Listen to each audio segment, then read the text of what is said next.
Parker Schnabel is back, and this time he's not just striking gold, he's rewriting the rules. In one night, alone in the Yukon, Parker pulled off a solo dig that uncovered a jaw-dropping $75 million haul, an amount that has stunned miners and fans alike. No crew, no distractions, just Parker, his equipment, and a claim that had been abandoned and overlooked for decades. While others doubted the site's potential, Parker's expertise, intuition, and relentless drive turned what many considered a lost cause into the biggest overnight jackpot of his career. Every move was calculated, every scoop measured, and every discovery meticulously documented. Hidden veins, frozen tunnels, and secret pockets all contributed to a haul so massive it shattered expectations. Rumors of the dig spread almost immediately, and miners across the Yukon are still whispering about the audacity and precision of Parker's operation. This isn't just another strike. It's a testament to solo mining at its highest level. If you thought Parker had reached the peak of his career, think again. This $75 million jackpot isn't just a number. It's a game-changing moment, a legendary feat, and a story that will be talked about in the mining world for years to come. Before we dive into Parker Schnabel's most audacious solo dig yet, smash that like button and subscribe, because what he uncovers tonight will leave you questioning everything you thought you knew about gold in the Yukon. Parker Schnabel stood at the edge of a claim long abandoned, a place whispered about in local taverns and mining camps as cursed. Decades of frost and neglect had cloaked the tunnels in shadows, yet satellite scans told a different story. Gold deposits, untouched, hidden, waiting beneath layers of collapse and ice.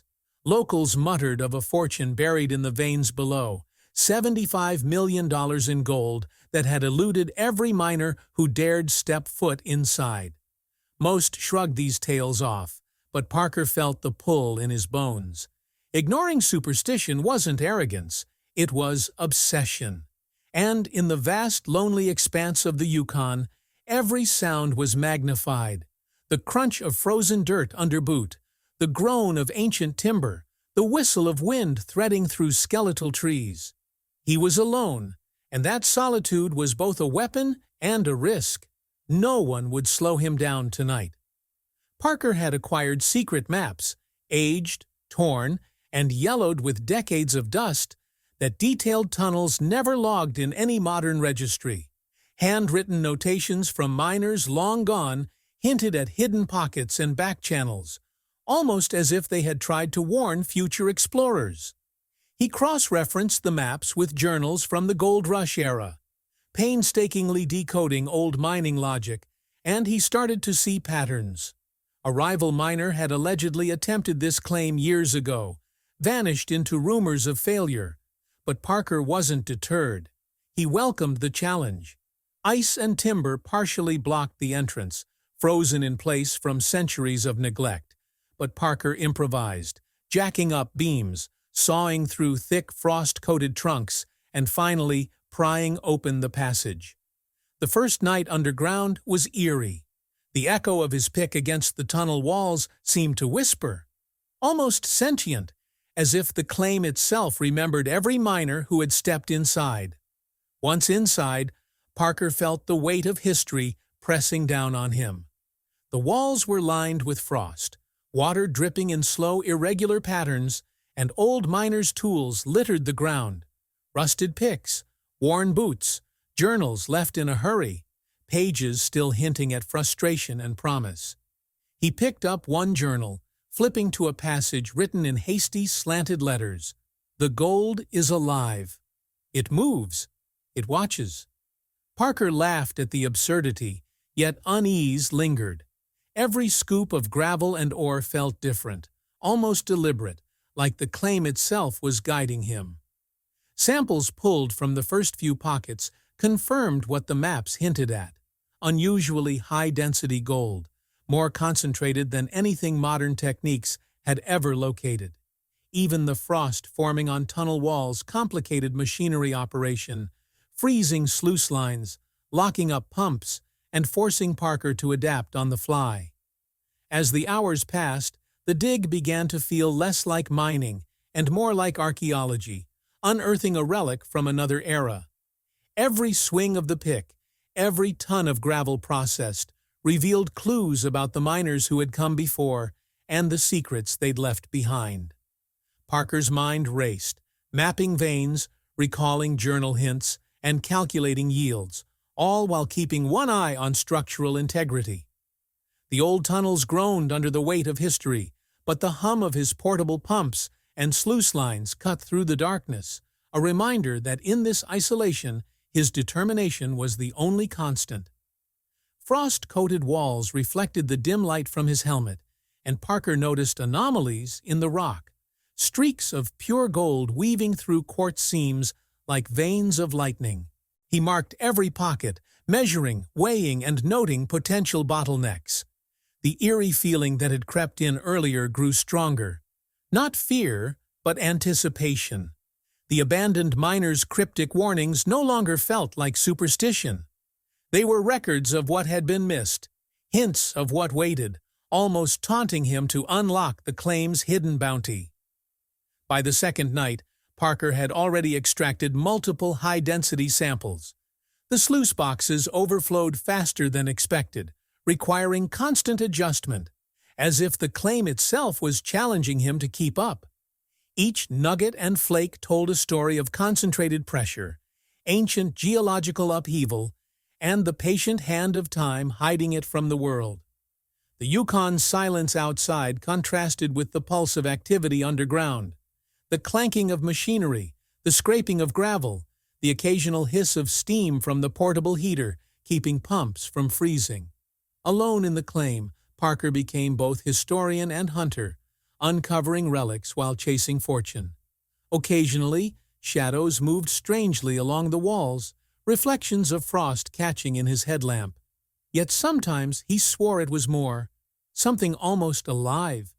The journals had warned him, after all, the gold is alive.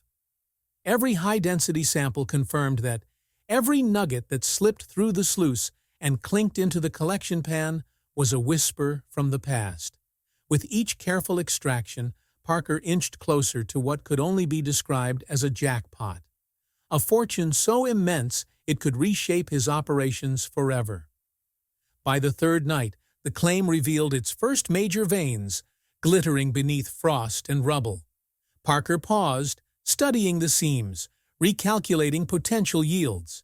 He worked in precise cycles, clearing debris, taking samples, adjusting sluice settings, and logging every ounce. Machinery faltered under the frost, forcing ingenuity. Makeshift insulation, careful rerouting, and creative leverage kept the operation running. Exhaustion was constant, but focus sharper than ever. Parker realized that the claim wasn't just a site. It was a challenge, a puzzle, and tonight he held the key. Every sound, every shadow, every high-density nugget built suspense like a heartbeat echoing through the tunnels. Parker's solo expedition had already uncovered a ghost claim, decoded forbidden maps, and excavated relics from the past that seemed almost alive. The Yukon had whispered its secrets, and Parker was listening, calculating, and collecting, each step guiding him toward something extraordinary. Then, as he pressed deeper into the claim, the ground shifted beneath him, sending a spray of icy water across the chamber floor. Parker barely managed to steady the excavator before it teetered dangerously over a hidden lake. The chamber was unlike anything he had anticipated, a subterranean pool, its waters glinting with concentrated gold trapped for centuries. Improvising quickly, he stacked planks and barrels to create floating platforms sturdy enough to carry himself and his machinery across the frozen surface. Every movement had to be precise. One mistake could send equipment, or even Parker himself, plunging into the icy depths, threatening to halt the operation and jeopardize the haul. As Parker edged along the makeshift platforms, he He could see gold nuggets suspended near the lakebed, heavy with mineral density and impossible to ignore. The realization hit him. The lake alone could account for more than half of the $75 million estimate he had been tracking for nights. His pulse raced, not just from the physical strain, but from the magnitude of what he had uncovered. The isolated silence of the underground was broken only by water lapping against timber and the hum of machinery fighting against frost and cold. He worked methodically, scooping and sifting, marveling at how nature had conspired to concentrate such a massive fortune in a hidden pocket beneath the claim. Even as he focused on extraction, paranoia crept in. Drone footage from a rival crew showed suspicious activity near the claim's perimeter, shadows moving through the frost-laden forest as if tracking his every move. Parker recognized the stakes immediately. This wasn't just a race against the clock. It was a contest against unseen eyes. He set decoy tunnels, rerouted sluice lines, and even created fake piles of gravel to mislead any potential intruders. Each diversion had to be believable. Any mistake could tip off rivals to the true magnitude of his find. His mind spun through contingency plans while his hands worked tirelessly, the dual pressure of secrecy and extraction creating a tension unlike any solo dig he had ever undertaken. Every scoop of gravel now carried weight beyond its material value. Each flake of gold removed from its frozen grip could be stolen by those watching if he wasn't careful. The act of mining had become a strategic game of chess, one in which Parker was simultaneously player and observer. He watched shadows through the headlamp's beam, anticipating movement and preparing responses while continuing to push forward. In the flickering light, the lake reflected not just gold, but the history of miners who had failed here before. The echoes of ambition and caution that the abandoned claim still held in its frozen veins. As the hours passed, Parker unearthed relics embedded in the gravel and silt along the lakebed. Coins from the 1800s, rusted tools preserved in near-perfect condition, and fragments of old journals. Each artifact told a story, suggesting that previous miners had stumbled upon the gold but had not understood the natural anomalies that had concentrated it. Geological dating of the veins indicated unusual seismic activity centuries ago, forces that had created pockets of unimaginable density in a matter of days, a natural overnight jackpot buried beneath layers of rock and ice. The implications were staggering. Parker was not just mining gold, he was uncovering a phenomenon almost impossible to replicate, a fusion of geology and time that had rendered this claim virtually untouchable for generations. He meticulously logged every find, every artifact, and every high-density nugget, not only for valuation, but to reconstruct the claim's layered history. Each entry added context, revealing how nature and human ambition had collided in this isolated part of the Yukon. The combination of ancient seismic forces, glacial deposits, and abandoned miner activity had produced a site richer than almost any modern estimate had predicted. Parker felt a surreal connection to the claim, as if the tunnels themselves were alive, guiding him, testing him, and revealing their secrets only to someone patient and daring enough to decipher the code. The floating platforms groaned under the weight of machinery, the icy water threatening to destabilize every setup, but Parker pressed on, driven by both curiosity and greed. The lake's hidden veins demanded careful extraction, and every successful scoop reinforced the staggering potential of the haul. Even as he worked, the shadow of rivalry loomed, unseen competitors lurking, their drones and occasional footprints a silent reminder that his solo feat was under threat. Each tactical misdirection he implemented, decoy tunnels, dummy sluice lines, fake gravel piles, added another layer of psychological warfare, keeping his pursuers guessing while he continued the real work beneath the icy surface. By the third night, Parker had established a rhythm, balancing extraction, documentation, and counter-surveillance. He moved through the chamber with a precision born of experience, timing every movement, calculating every placement of a platform or machinery arm. Gold flowed steadily into his sluices, and the artifacts he uncovered further reinforced the claim's significance.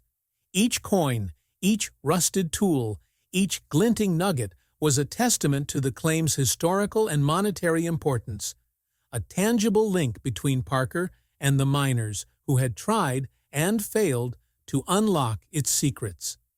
Pressure mounted with every passing hour. One wrong step could destroy months of planning and nights of meticulous extraction.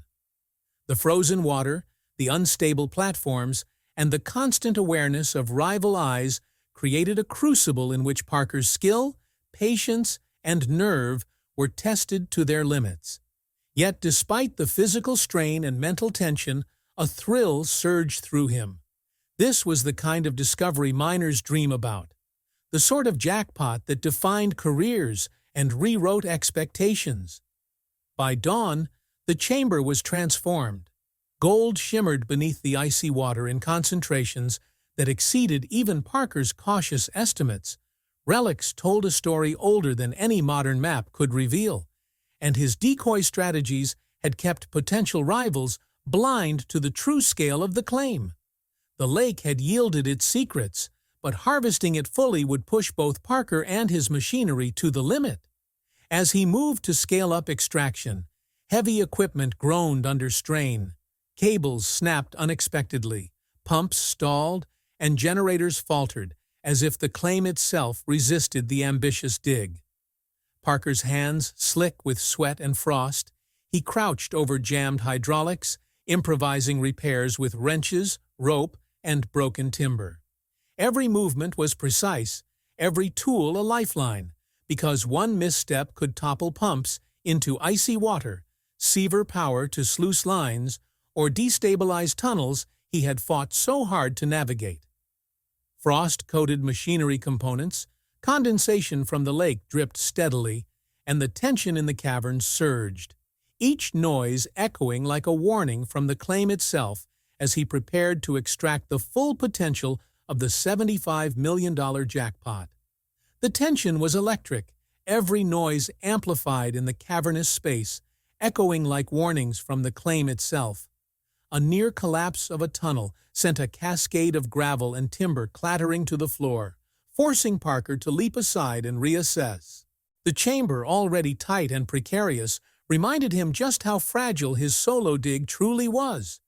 The gold veins shimmered mockingly through the dust and debris, visible yet threatening to vanish under the weight of the unstable environment.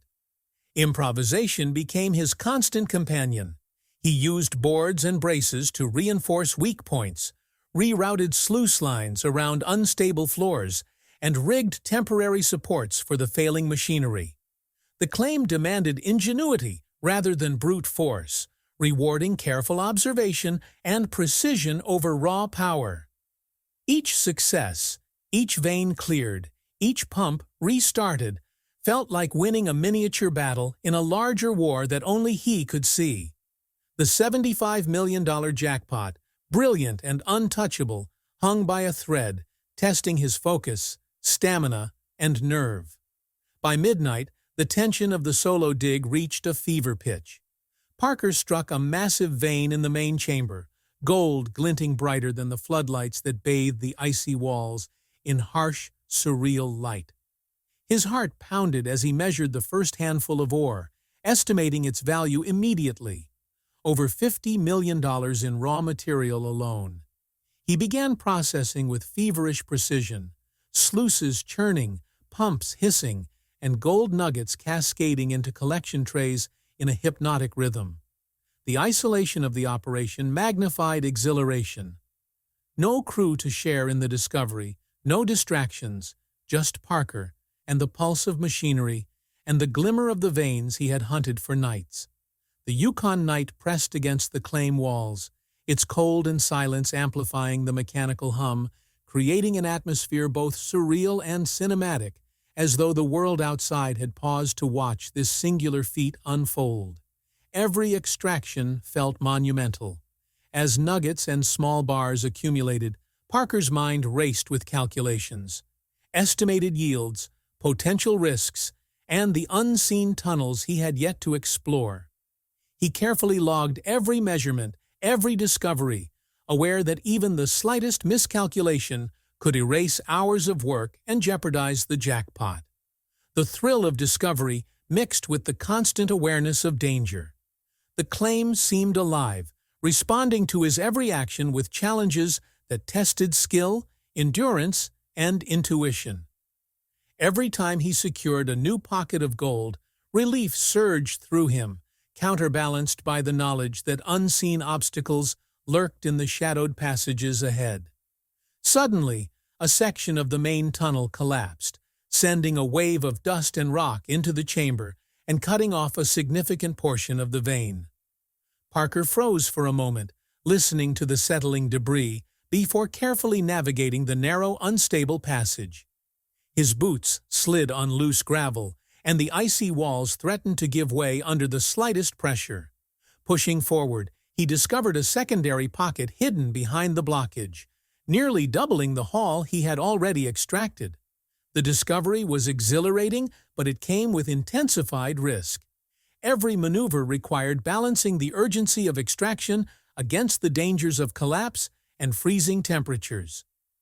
One wrong move could trigger a chain reaction that would trap him underground or destroy the veins he had fought to expose. Time pressure compounded the physical hazards. Outside, the Yukon weather was turning harsher. Temperatures were dropping rapidly, threatening to freeze sluice lines, pumps, and even the water channels feeding the portable processing stations. Parker had to work faster, coordinating movement, machinery, and sluice operations with precision that bordered on obsession. Every scoop of gravel and every sluice tray emptied became a high-stakes gamble, the weight of each nugget symbolizing both the fortune he sought and the consequences of error.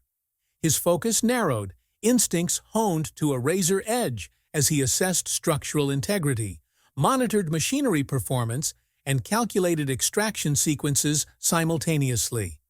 The claim had become a living test, an intricate puzzle demanding genius under pressure.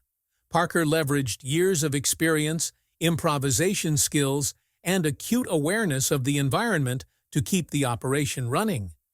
Makeshift supports replaced snapped cables, alternate power sources sustained stalled pumps, and temporary bridges allowed safe passage across unstable floors.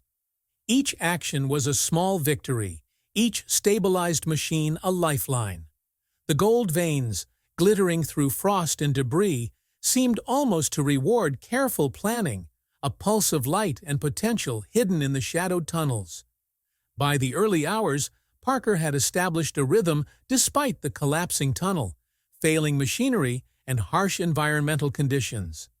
Nuggets flowed steadily, sluices worked efficiently, and the secondary pocket revealed more gold than he had dared hope. The Yukon night enveloped the claim in its icy embrace, but within the tunnels, heat from labor, machinery, and adrenaline created a claustrophobic intensity, a cocoon of effort and anticipation that made the jackpot feel almost tangible. Every calculated movement, every repaired machine, every scoop of high-density gravel brought him closer to realizing the historic scale of his find. The pressure of solo mining reached an almost unbearable pitch. The combination of mechanical failures, environmental hazards, and high-value extraction demanded absolute concentration. Parker's thoughts raced between monitoring sluices, reinforcing structures, and predicting potential collapse zones. He worked tirelessly, aware that the slightest miscalculation could erase not just hours, but the culmination of nights of careful planning. Each nugget secured reinforced both exhilaration and tension, the $75 million prize now a vivid reality hovering just out of reach, a tangible reward poised to solidify his legacy if he could navigate the final challenges. By dawn, Parker had turned the near-catastrophic failures into triumph. Machinery that had threatened to halt operations was stabilized. Collapsed passages were reinforced or bypassed.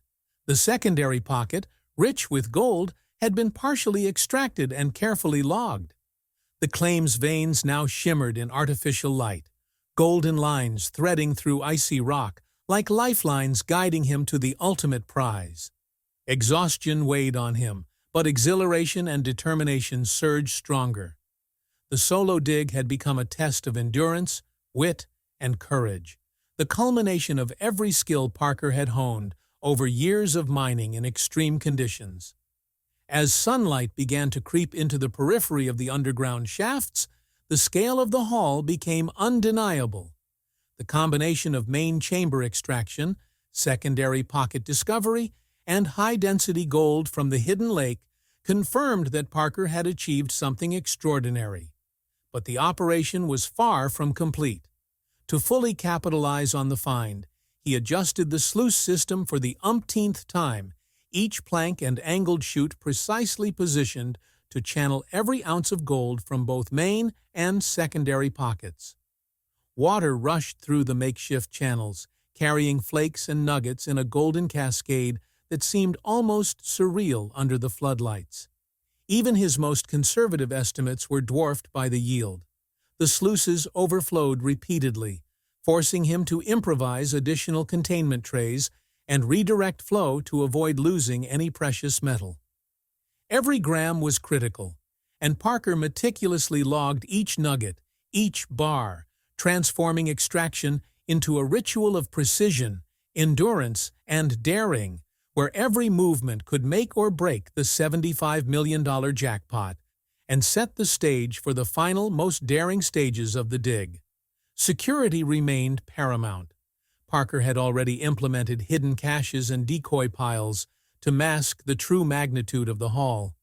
He checked each concealment, confirming that even if someone stumbled into the claim unknowingly, they would see only scattered gravel and minor pockets, nothing approaching the staggering bounty flowing through his sluices.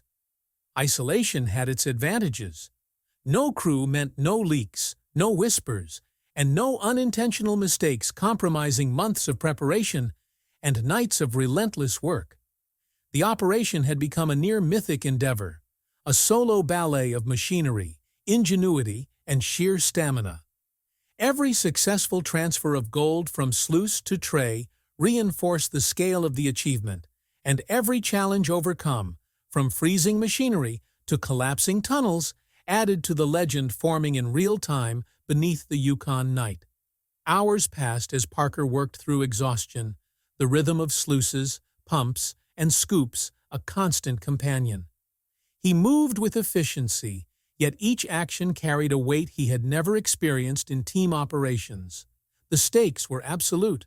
The claim could not fail, the machinery could not falter, and the gold could not be lost. In the glow of floodlights, the veins of gold shimmered brighter than ever, reflecting in the icy walls like threads of molten sunlight trapped in stone. Parker's mind balanced the physical labor with meticulous accounting. Every nugget was logged, every tray measured, and every artifact previously discovered catalogued. By doing so, he preserved not just the monetary value, but the historical narrative of the claim, ensuring that his solo triumph would be documented for generations. By dawn, the culmination of his efforts revealed a number beyond expectation: $75 million. Parker paused for a moment, surveying the heaps of gold, nuggets, and bars now stored safely in hidden caches throughout the claim. The amount surpassed all known records for solo digs in the Yukon, a feat that would forever define his career. He communicated selectively with trusted family and partners, ensuring the haul remained secure and the information tightly controlled. The weight of the discovery pressed down, but in a different way than fatigue. This was the satisfaction of a master craftsman who had taken every risk, faced every obstacle, and emerged with unprecedented reward. The dig was no longer merely a physical challenge. It had become a statement, a testament to the possibilities of solo mining at the highest level. Rumors of the overnight jackpot began to ripple through the Yukon mining community. Miners whispered in hushed tones about a claim that had yielded more gold than anyone could have imagined, about a solo operator who had defied odds, superstition, and the harshest conditions imaginable. Parker remained silent publicly, allowing the mystique to build, letting speculation swell while he secured the haul and planned his next moves. The legend of his feat was spreading, growing with each retelling, fueled by the sheer audacity of the operation. Even as the immediate extraction concluded, Parker's mind was already turning to the future. The knowledge gained from this claim, the hidden pockets, the ancient seismic patterns, the concentration traps, would inform every subsequent expedition. Nearby hidden claims now held tantalizing potential, and Parker had the maps, tools, and first-hand experience to unlock them. Some portions of the abandoned claim might remain untouched, preserved as a cautionary tale and a secret for future generations, adding layers to the mythos surrounding it. The $75 million jackpot was not just gold. It was proof of a method, a blueprint of precision and courage that could inspire a new generation of ambitious miners willing to risk everything for the chance at legend. Media silence was deliberate, but the story took on a life of its own. Whispers and speculation spread faster than any press release, fueling the mystique of Parker's overnight conquest. Few would know the true scale, the meticulous care, and the ingenuity required to achieve what he had accomplished, but that only enhanced the aura surrounding his name. The solo dig had transformed from a simple extraction into a saga, a cautionary and inspirational tale intertwined with gold, danger, and the human will to master the unforgiving Yukon wilderness. Every hidden cache, every documented gram, every repaired sluice, and every improvisation reinforced the mythic quality of Parker's undertaking. The operation was now a legend in motion, a story that would be referenced by miners, historians, and enthusiasts for decades to come. It was a testament to endurance, intelligence, and the audacity to pursue a fortune alone, where every decision mattered, and every obstacle demanded both skill and courage. The claim had become a crucible, and Parker had emerged not just victorious, but immortalized in the lore of gold hunting. Parker's approach, blending meticulous planning, tactical secrecy, and raw determination, became a blueprint for anyone daring enough to mine solo in extreme conditions. The lessons of improvisation in the face of mechanical failure, the handling of natural hazards, and the strategic concealment of findings elevated the operation beyond a simple claim to a near-mythic undertaking. Future expeditions would study his methods, maps, and discoveries, but the true experience, the feeling of frozen water underfoot, the hum of sluices at midnight, the first glint of a $75 million jackpot in his hands, remained uniquely his. As the day progressed, the claim settled into quiet stillness. The floodlights reflected off the caches, the machinery was stabilized, and Parker took stock of every ounce extracted. The haul was secure, the historical records complete, and the legend cemented. His solo approach had not only delivered unparalleled wealth, but had rewritten expectations for what a single miner could achieve in the Yukon. The $75 million jackpot had transcended gold. It had become story, myth, and enduring testament to skill, patience, and unyielding determination. Parker packed away tools, double-checked all hidden caches, and walked the tunnels one last time, noting every corner, every artifact, every structural quirk that had played a role in his triumph. The claim, once abandoned and whispered about as cursed, now stood as a monument to human ingenuity and relentless pursuit. Future generations might hear of it as legend, but Parker had lived it, conquered it, and preserved it, leaving behind a blueprint, a story, and a fortune that would echo through Yukon history.